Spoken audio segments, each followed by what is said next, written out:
and you will bring that to that first meeting. That's the only thing you'll have to have. You'll have to have your team members picked and bring the data probe to the first meeting. And the data probe, this is about the data probe right here. That was developed with the National Dropout Prevention Center when we first started the project, and we've tweaked it for Georgia as we've gone along, and we've added another section through the focus schools, because up until this point it was just middle school and high schools, and now it is also elementary schools. So we actually built a data probe for those schools as well. And this is what it looks like. And what page is that on? In section 3, it's the second page after that, is where the data probes begin. You'll see that it is the elementary. If you're elementary, stop there. If you're middle school, go ahead and flip on over until you find the middle school one. And if you're high school, there's also a high school, so flip to that one. And all these forms can be found on the Graduate First website that they first mentioned in the first general session. So take just a second to kind of look through this as to what kind of data that you're going to be collecting. You already have a lot of this data handy. It'll just need to be completed within this probe so that you'll have it handy to do what we do on the day-to-day with you. It will not take the place of your school improvement plan. It will be like a short-term action plan that you pull out from some of the strategies you already have in your plan. That's one of the things I recommend to my schools is you're not recreating anything.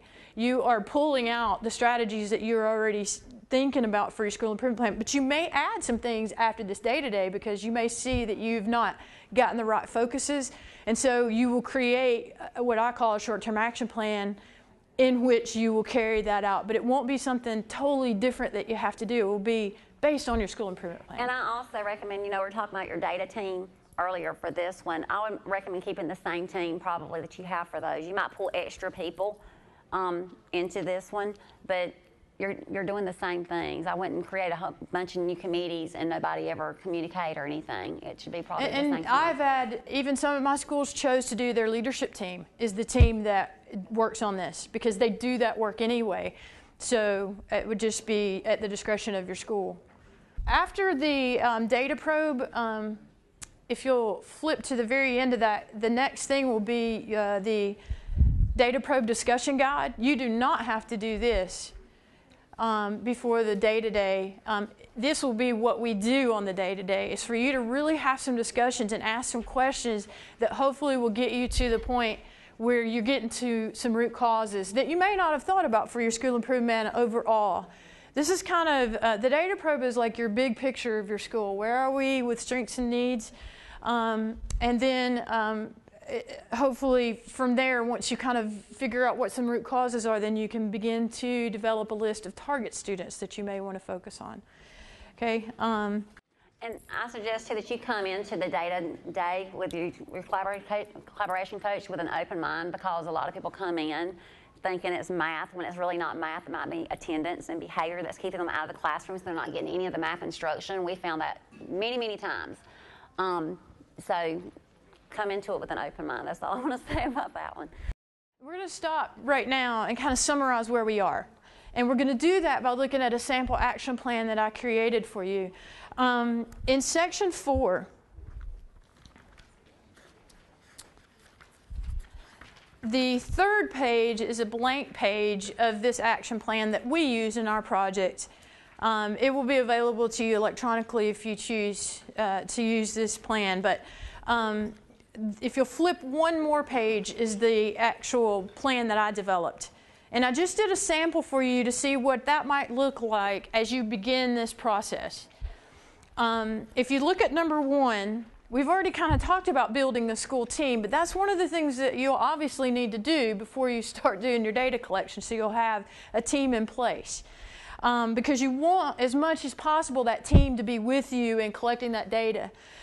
So number 2 is somebody's going to have to be in charge of that data probe at your school. So somebody's got to get that data collected before you come to the day-to-day, which will be sometime before September 25th. Is that clear to everybody? So really, all you have to worry about is 1 and 2 right now.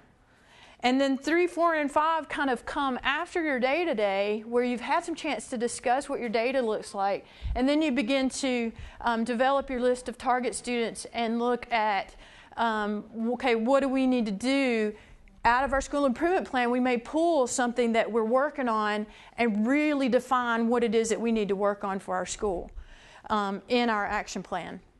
So I kind of wanted just to stop there and let you see that this is not hopefully this is a little small chunk of what you need to do. It's not a whole big thing that you have to do. There's just a couple of things that you have to do before your day-to-day. And then the rest of it kind of rolls out as you work with your collaboration coach throughout the year, okay? And then how can local school data be used to identify individual students? The action plan that you're going to be writing, you're going to, it's like a collective school-wide action plan, but you're going to go from that to actually getting targeted students. You can track, we track between 50 and 52 students that we actually submitted data on in some schools, but they also tracked additional students that they did not necessarily turn in data into the state.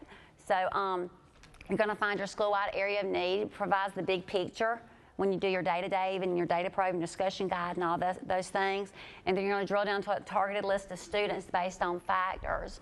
And so your student list would be, for you guys, because you have that gap, are going to be those students that are in that subgroup that you're focusing on, okay?